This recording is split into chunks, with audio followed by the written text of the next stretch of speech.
Bertemu kembali, sebuah minibus terguling usai menabrak tembok gapura TPU Jeruk Purut di Jalan Benda Atas Cilandak, Jakarta Selatan pada Kamis pagi.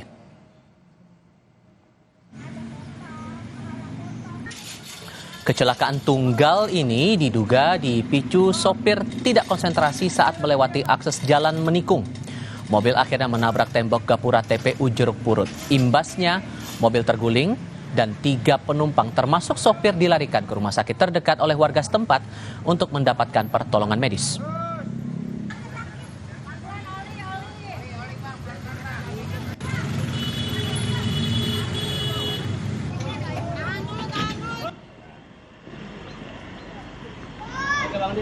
Dalam rekaman video amatir ini, saudara, petugas damkar sektor Pasar Minggu berupaya mengevakuasi tembok gapura TPU Jeruk Purut yang menempel dengan badan mobil usai ditabrak pada Kamis pagi.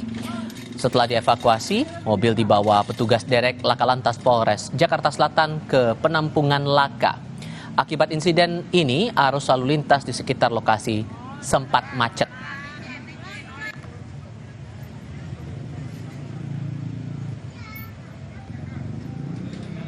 Di kami tadi ada warga datang ke kami jam 4:30.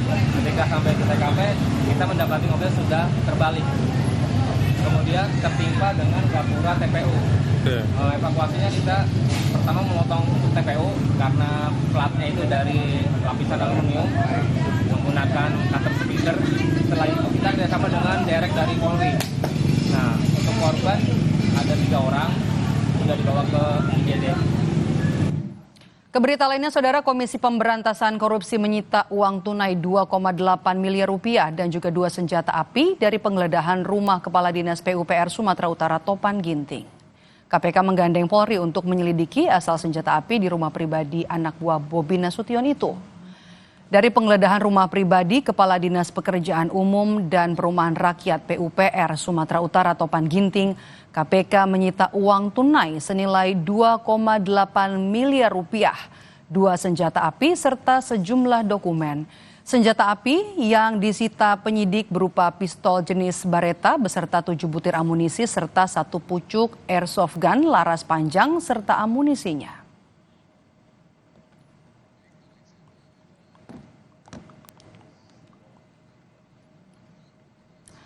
Mengenai ditemukannya 2 senjata api dan juga amunisi di rumah pribadi Topan Ginting di Perumahan Royal Sumatera, KPK akan melakukan penyelidikan lebih lanjut.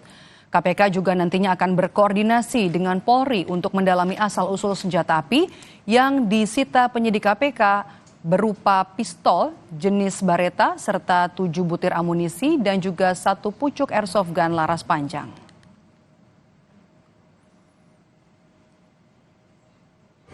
Pertama, pistol Beretta ya, dengan amunisi 7 butir, dan jenis kedua senapan angin dengan jumlah amunisi airgun pellets sejumlah 2 pak.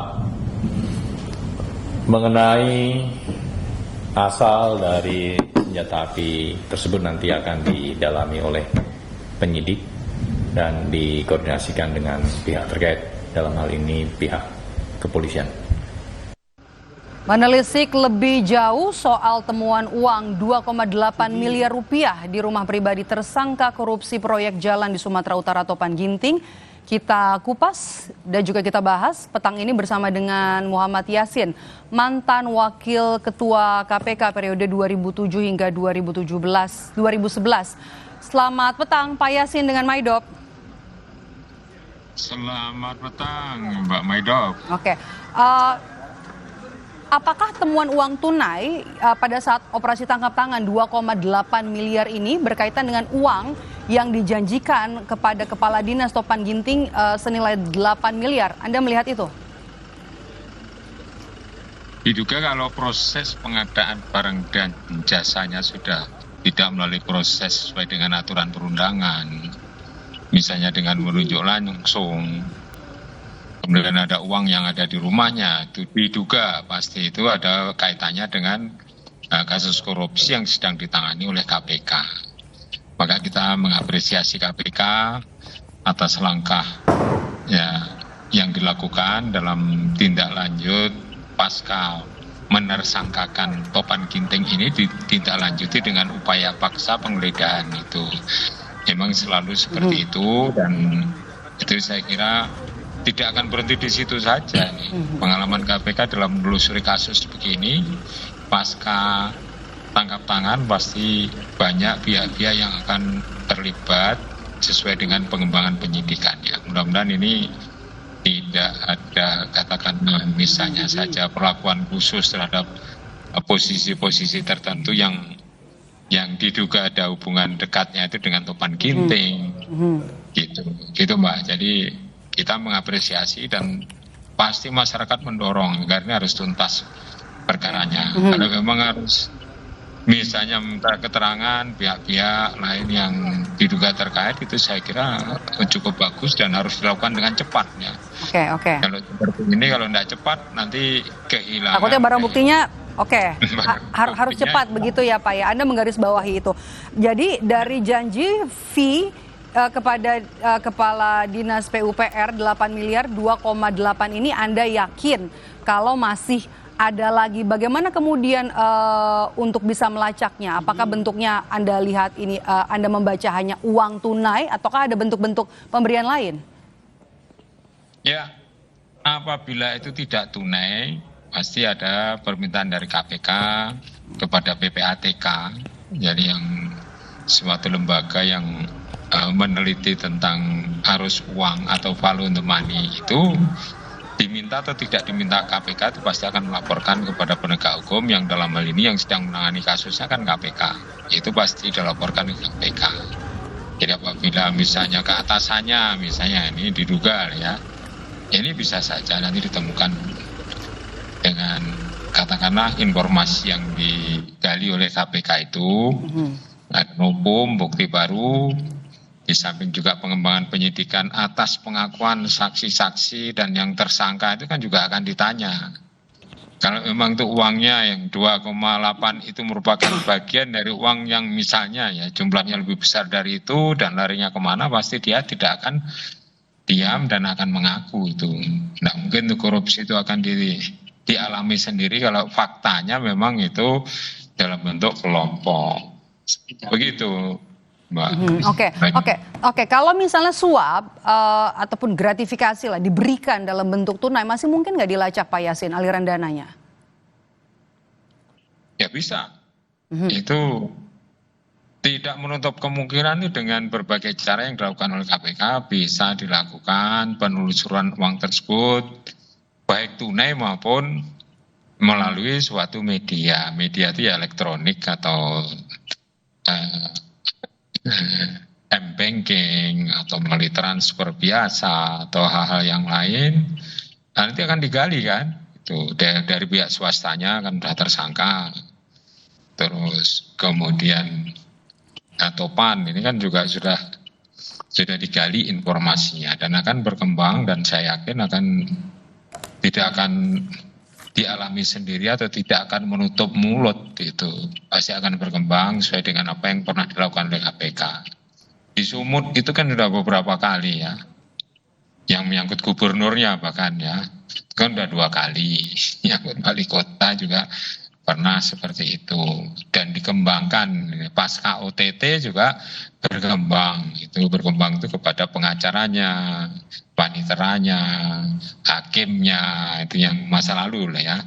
Ini pengalaman-pengalaman yang bisa dilihat oleh masyarakat ya, bagaimana KPK itu serius di dalam menangani kasus yang semacam ini yang pernah terjadinya juga di Sumut juga pernah. Seperti itu Mbak Medo. Oke.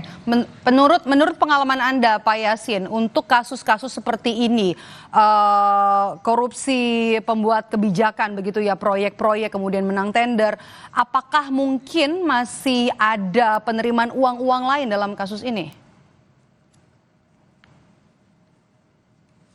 Ya, ini kan dari sektor pengadaan saja. Bisa saja nanti dikembangkan sesuai dengan penyidikan atau dari laporan masyarakat yang baru.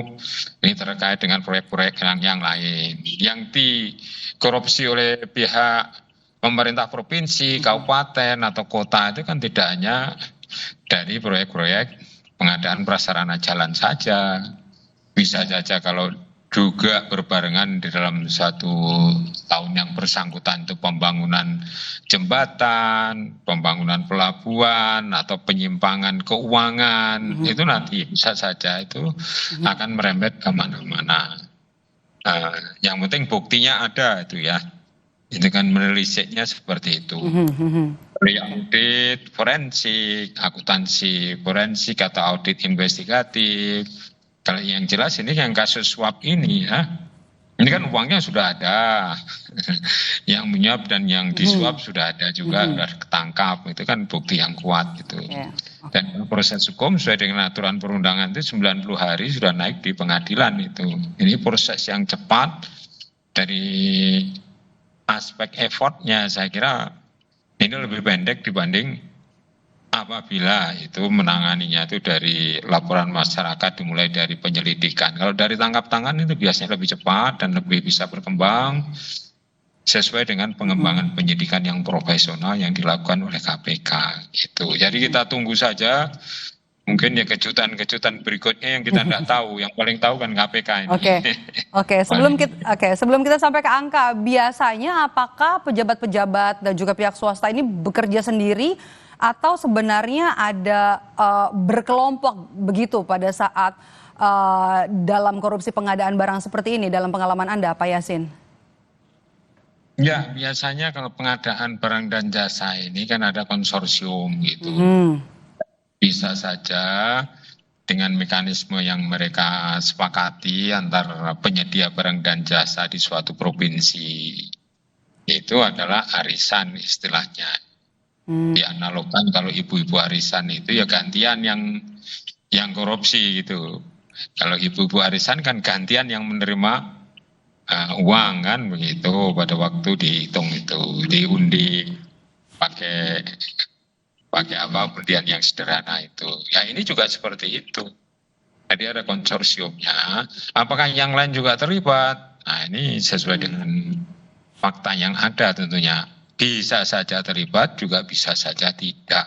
Karena kalau arisan itu kan ya untuk kali ini kamu yang memenangkan atau yang ditunjuk langsung kemudian mengerjakan proyek itu. Saya off dulu misalnya kelompok yang lain. Itu bisa saja seperti itu kesepakatannya. Atau digarap bareng dengan PT-PT yang lain yang belum tersangka. Apa itu namanya statusnya itu. Nanti kalau dikembangkan, makanya tadi saya sampaikan, mungkin pasti, ya mungkin saja ini kalau yang uangnya saja sudah ditemukan ya. Yang pertama kan ya sedikit sekitar 135 juta, ini 2,8 miliar, ini kan luar biasa. Nah bisa saja ada yang lain dan bisa saja pengembangan penyidikan itu menyangkut rekan-rekan penyedia barang dan jasa atau pihak-pihak pejabat yang mempunyai program untuk pembangunan jalan tersebut di tingkat provinsi. Tidak mungkin itu misalnya Topan itu juga diam sendiri tidak ada laporan ke atasannya kan tidak mungkin itu. Tidak hanya sekedar laporan kan bisa saja diduga ada suatu hal yang istilahnya ya aliran dana itu kemana-mana. Ya. Ini kan sesuai dengan pengalaman yang ada itu seperti itu, pengalaman KPK. Oke. Anda tadi bilang soal pengembangan, kemudian juga ada kemungkinan ini Kadis PUPR Topan Ginting tidak bekerja sendiri, ada atasannya. Apakah ini kemudian mengarah ke orang nomor 1 di daerah atau juga kepala daerah untuk bisa diperiksa dan juga dipanggil oleh penyidik? Ya bisa saja seperti itu. Kita mendorong bahwa KPK harus tetap itu independen dan jangan ada kepentingan apapun ya. Bekerja secara profesional dalam penegakan atau dalam pemberantasan korupsi itu. Jadi harus lurus saja sesuai dengan profesionalitas, due process of law dan profesionalitas dalam penegakan hukum dan tetap berintegritas. Itu yang penting itu independen, integritas itu para pimpinannya pasti akan diikuti seluruh jajaran KPK itu. Yang penting adalah independensi pimpinannya, integritas pimpinannya itu pasti akan berpengaruh ke bawah untuk melaksanakan tugasnya itu dengan baik. Oke, baik. Kita tunggu lagi langkah lanjutan dari penyidik KPK untuk mengusut dugaan aliran dana kasus korupsi proyek jalan di Sumatera Utara. Terima kasih sudah bergabung bersama kami, Muhammad Yasin, Wakil Ketua KPK periode 2007-2011. Sehat selalu, Pak. Sesaat lagi di Kompas Petang, Sekjen PDI Perjuangan Hasto Kristianto dituntut 7 tahun penjara dan denda 600 juta rupiah dalam kasus suap pergantian antar waktu anggota DPR Harun Masiku.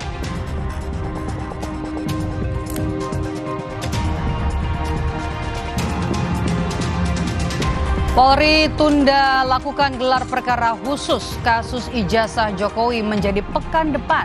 Perbincangannya hadir usai jeda.